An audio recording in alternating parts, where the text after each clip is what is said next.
morning guys. So balik lang kita diri kadali sa aton nya terminal market or ang ginatawag naton nya super market So though SM na ang itsura ya guys, kay since bala naton nya PPP ni private public partnership So though may ara na gani ginabutang daw logo, so mapalapit lang kita lakat-lakat lang kita nay.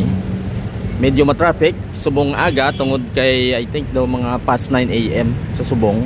Makita nyo medyo matraffic dire guys sa may Mabini. So malaba hasta dito alin sa ginalinan naton.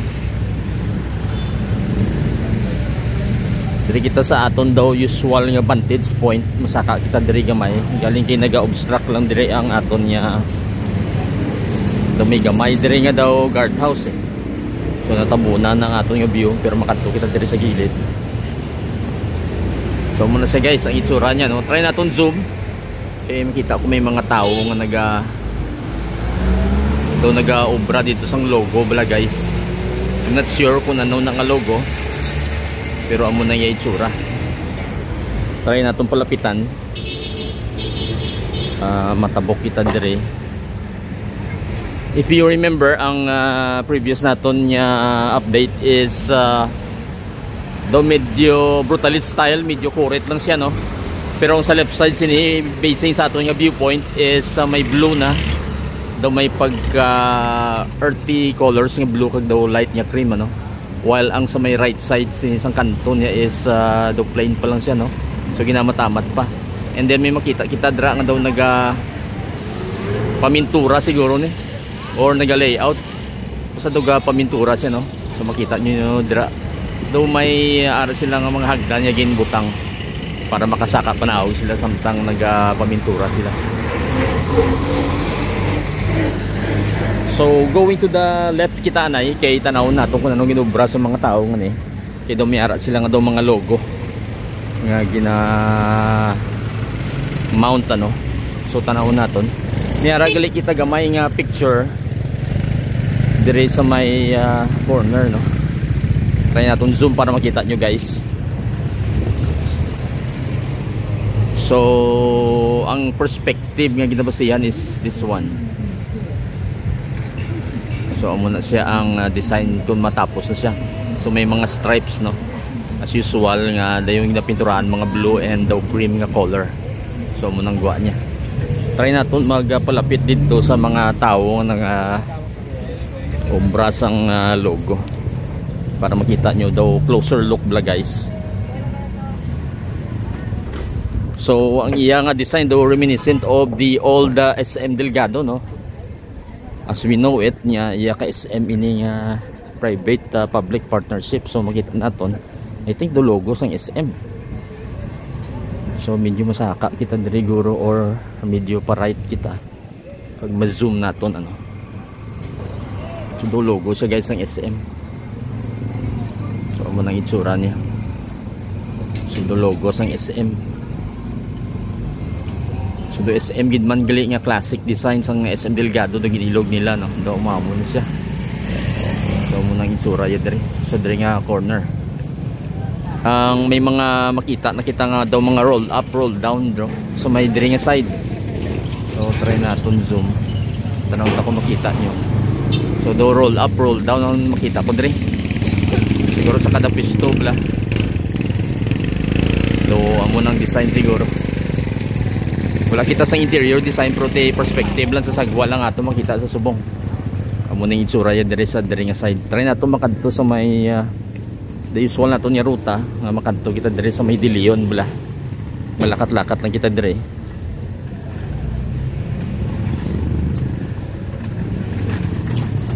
Though basically though art deco ganing design niya kay ga kwadrado lang ang yang mga poste So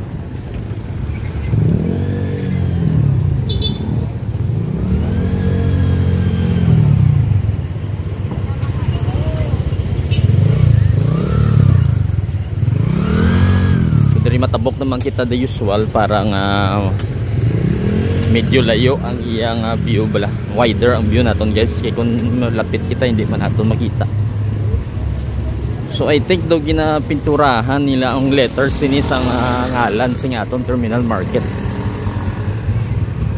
So I can see there is a letter no nga gina-follow nila. So I think terminal market ning noticeable naton yung mga letters ano. So munang gwa niya.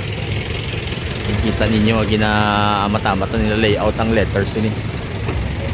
And then of course ang diri nga side wala pa ya sang blue kag cream nga colors ano. So linyada lang since the last time amo man inubra nila sang nakita naton sa last naton nga update. Well ang ginailinan naton bagulang is ang amo na to may mga blue na kag daw cream colors. Malakat lang kita further para makita nyong try natin makalabot dito sa Fuentes kay medyo mainit na pero try lang natin yung makalabot dito.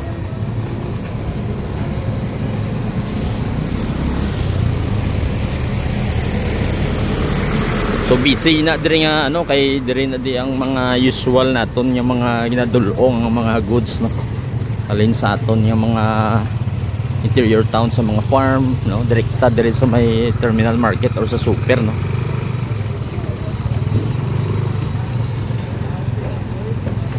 I think dito nga side wala gawa to major nga progress pero diri do damo gid diri makita naton nga layo na siya compared sa last nato mga pagkat to. So mapisto lang kita diri. So munang itsura ya guys, ini gani wala pa sang finishing nga cement ano. So bare pa nga hollow blocks sa makita naton diri. Well, ang diri do may grill type nga opening no. So makita natin busy ang mga tao dito gapamintura. So do may mga panel silang gina-install. So siguro do cement type nga panel ni. And then ang dalom niya gani makita natin ang mga roll up, roll down. Pero wala pa man pintura sa sulod.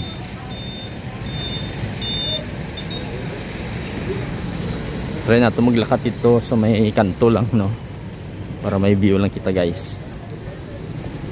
Dito kita sa may Fuentes.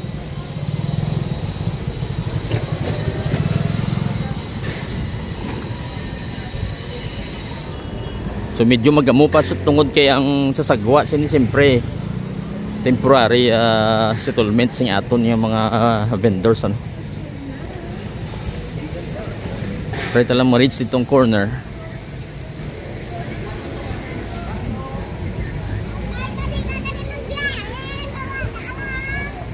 May mga signage maganit sila sang ilang ang mga pisto no.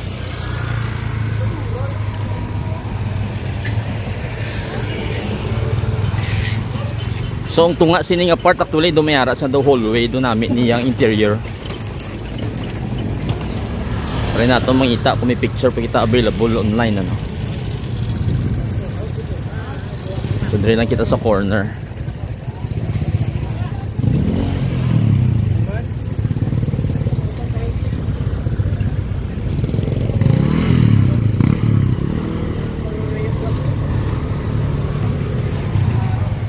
Diri nga side medyo may cream color ng iyang pintura.